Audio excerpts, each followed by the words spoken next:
যা করে গিয়েছে এটা জঘন্য ছিল, কিন্তু হ্যাঁ একটা কথা বারবার বলতে হবে, আওয়ামী লীগ যা করে গিয়েছে শিক্ষার্থী সমাজের চোখ খুলে দিয়ে গিয়েছে, শিক্ষার্থী সমাজের চোখ খুলে দিয়ে গিয়েছে।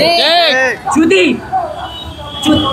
আজ না হয় কাল এক না একদিন অবশ্যই নির্বাচন হবে।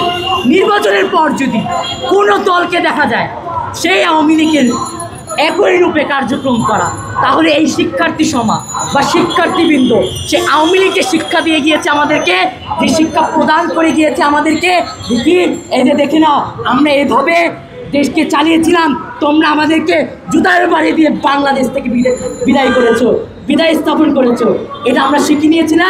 প্রত্যেকটা দলের কপালে এইভাবে এই রকমের বন্দোবস্ত হবে।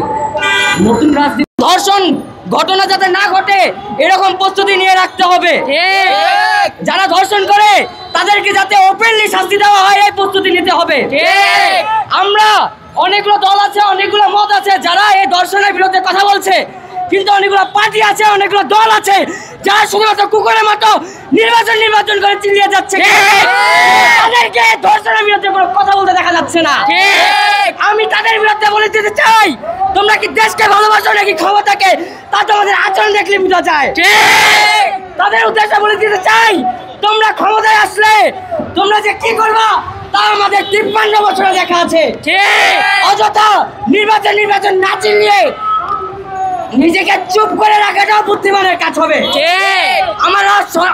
আমরা সংস্কার চাই, সংস্কার করে তারপর নির্বাচন চাই, কিন্তু এই সংস্কার এই ধর্ষণ মুক্ত বাংলাদেশ করার আগে কোন রকমের নির্বাচন যাতে কারো মুখে না শুনতে পারি।